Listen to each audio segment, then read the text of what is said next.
Hello guys, for today's video, ayan po yung ingredients natin. O nahulaan nyo na ba kung anong lulutuin natin ngayon?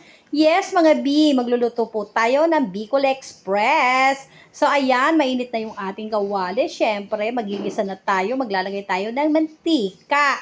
O di ba guys, kailangan natin magluto ngayon dahil wala tayong nabiling isda.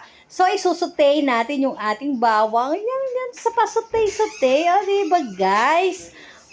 Masarap po yung Bicol Express, pero ang kaibahan po ang nilagay ko ay sitaw, hindi po yung ibang gulay. Ano po ba nga ang lalagay ditong gulay? Sigarilyas. Hindi po kasi mahilig yung aking mga junakis sa sigarilyas. Kaya sitaw na lang, di ba? Okay lang naman po yan, kahit sitaw, kahit sigarilyas, di ba? Nasa sa inyo naman po yan. So, ayan, maano na yung bawang, sibuyas. Maglalagay din tayo ng bagoong alamang. Yes, mga B. So, imimekos-mekos natin yan para naman medyo maluto yung ating alamang. So, masarap po yung nabibili naming alamang. Hindi siya maalat, kaya hindi ko na siya hinugasan. So, yan, mag-brown-brown na yung ating alamang. Kailangan lutuin natin maigi mga B. O, di ba guys? So, hello po sa inyo.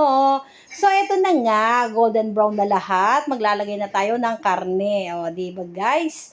Sariwang-sariwa yung ating nabiling karne. O, ano lang po yan, konti lang, mga halagang 200, pwede na yan. O, di ba guys? O, mekos-mekos na natin yan mga insan dahil kailangan po natin yan medyo golden brown. No? Di ba guys?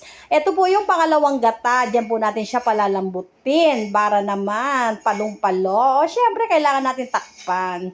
So, ito na nga siya guys. Malambot na. O, kita mo, di ba guys? Ang ganda tignan. Nilalagay na natin yung ating sitaw.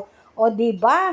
Hirap na hirap akong kumuha ng ating sitaw dyan. O, di ba? Ang ganda. Maliliit lang po ang ginawa kong pagputol ng ating sitaw. And then, ilalagay na natin yung ating sili. Hindi ko po masyadong dinagdagan ng sili dahil ayaw ni Mr. ng masyadong maanghang. O, di ba guys? Ayan, no? Siyempre, ilalagay na rin natin yung ating pangalawang gata. O, yung pinakagakang gata po ng ating nyug. O, di ba guys? O, yan, amoy pa lang yan. Mapapa-extra rice. Siya, ayan. Medyo palalambutin po natin ng onte yung ating sitaw. Pero syempre, kailangan natin tikman para naman ma-adjust natin ang lasa. O, siya. Matabang. Lalagyan natin ng konting asin, syempre. Dahil meron na yung bagoong. Konting asin na lang.